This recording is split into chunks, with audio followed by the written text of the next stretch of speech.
কলকাতা এক শহর যেখানে ইতিহাস শুধু বইয়ের পাতায় নয়, আজও রাস্তায় জীবন্ত হয়ে চলে। এ শহরের অলিগলি, পুরনো বাড়ি, কফি হাউস আর ট্রামের শব্দ সবকিছু মিলিয়েই গড়ে ওঠে এক অন্যরকম আবেগ। আর সেই আবেগের সবথেকে বড় প্রতীক হলো কলকাতার ট্রাম। 150 বছরেরও বেশি পুরনো এই ট্রাম শুধু একটা যানবাহন নয়, এটি কলকাতার ইতিহাস, সংস্কৃতি এবং স্মৃতির অংশ। 1873 সালের 24শে ফেব্রুয়ারি প্রথমবার কলকাতার রাস্তায় শুরু হয় ট্রাম পরিষেবা।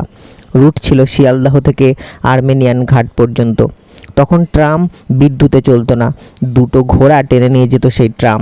সে সময় কলকাতা ছিল ব্রিটিশ ভারতের অন্যতম গুরুত্বপূর্ণ শহর। অফিস, আদালত, বন্দর, ব্যবসার কেন্দ্র ছিল এই শহর। মানুষের যাতায়াত দ্রুত বাড়ছিল, আর সেই কারণেই আধুনিক পরিবহন ব্যবস্থার প্রয়োজন ছিল খুব বেশি। যদিও প্রথমে ট্রাম পরিষেবা খুব বেশি সফল হয়নি, তবুও ব্রিটিশরা বুঝতে পেরেছিল এ শহরের ভবিষ্যৎ পরিবহন হতে পারে ট্রাম।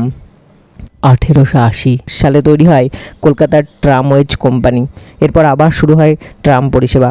ধীরে ধীরে কলকাতার বিভিন্ন এলাকায় বসানো হতে থাকে ট্রাম লাইন। অল্প সময়ের মধ্যেই ট্রাম হয়ে ওঠে সাধারণ মানুষের ভরসা। অফিস যাত্রী, ব্যবসায়ী, ছাত্রছাত্রী সবাই ধীরে ধীরে অভ্যস্ত হয়ে পড়েন ট্রামের সঙ্গে। 1902 সালে কলকাতার ইতিহাসে শুরু হয় এক নতুন যুগ। প্রথমবার চালিত হয় বিদ্যুৎ চালিত ট্রাম। রুট ছিল ধর্মতলা থেকে খিদিরপুর। এটাই ছিল পুরো এশিয়ার প্রথম বিদ্যুৎ চালিত ট্রাম পরিষেবা। ঘোড়ায় টানা ট্রামের যুগ শেষ হয়ে শুরু হয় আধুনিক ট্রামের যুগ। আর সেই মুহূর্ত থেকেই কলকাতা বিশ্বে পরিচিত হয়ে ওঠে আধুনিক নগর পরিবহনের এক উদাহরণ হিসাবে। একসময় কলকাতার প্রায় প্রত্যেকটা বড় রাস্তা দিয়ে চলতো tram. Shyambazar, college street, Dharmatala, Gariahat, Tollygunge, Khidirpur সব জায়গায় ছিল ট্রামের লাইন। সকালের অফিস যাত্রী, দুপুরের ছাত্রছাত্রী, সন্ধ্যায় সাধারণ মানুষ, সবারই ভরসা ছিল ট্রাম। ট্রামের ভাড়া ছিল কম, যাত্রা ছিল আরামদায়ক, আর সবথেকে বড় কথা, এটা ছিল দূষণহীন পরিবহন। ধীরে চললেও ট্রাম হয়ে উঠেছিল কলকাতার আবেগ। কলকাতার ট্রাম শুধু একটা গাড়ি নয়, এটা শহরের সংস্কৃতির অংশ। বহু বাংলা সিনেমা, গল্প, ছবিতে দেখা যায় ট্রামকে। বিখ্যাত পরিচালক সত্যজিৎ রায় তার সিনেমাতে বহুবার দেখিয়েছেন কলকাতার ট্রাম। বিশেষ করে মহানগর সিনেমায় ট্রাম হয়ে উঠেছিল শহরে জীবনের প্রতীক। আজও ট্রামের ঘণ্টা শুনলে অনেক মানুষের মনে ফিরে আসে পুরনো কলকাতার স্মৃতি। 1970 সালের পর ধীরে ধীরে কমতে থাকে ট্রামের জনপ্রিয়তা। রাস্তায় ভরে যায় বাস, ট্যাক্সি আর ব্যক্তিগত গাড়িতে। অনেকেই বলতে শুরু করেন ধীরে চলা ট্রাম নাকি ট্রাফিক জ্যামের কারণ। একের পর এক বন্ধ হতে থাকে বহু ট্রাম রুট। মেট্রো রেলের কাজ শুরু হওয়ার পর অনেক ট্রাম লাইন তুলে ফেলা হয়। যে ট্রাম একসময় কলকাতার প্রাণ ছিল, ধীরে ধীরে সেটাই হারিয়ে যেতে শুরু করে। একসময় মনে করা হচ্ছিল কলকাতার ট্রাম হয়তো চিরতরেই হারিয়ে যাবে, কিন্তু বর্তমানে আবার নতুনভাবে ট্রামকে ফিরিয়ে আনার আলোচনা শুরু হয়েছে।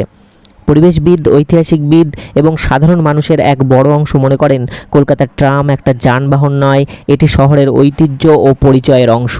বর্তমান পশ্চিমবঙ্গ সরকারও ঐতিহ্যবাহী ট্রাম পরিষেবাকে সংরক্ষণের বিষয়ে আলোচনা করছেন।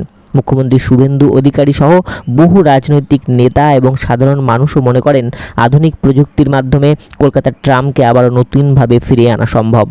বর্তমানে সীমিত সংখ্যক ট্রাম পরিষেবা চালু রয়েছে, আর ভবিষ্যতে নতুন রূপে ট্রামকে ফিরিয়ে আনার পরিকল্পনা নিয়ে আলোচনা চলছে। কারণ ট্রাম হলো সম্পূর্ণ বিদ্যুৎ চালিত এবং পরিবেশ বান্ধব যানবাহন। আজকের পৃথিবীতে পরিবেশ দূষণ একটা বড় সমস্যা। বিশ্বের বহু শহর আবার ট্রামকে ফিরিয়ে আনছে, কারণ এটি জ্বালানি সাশ্রয়ী এবং দূষণ কমায়।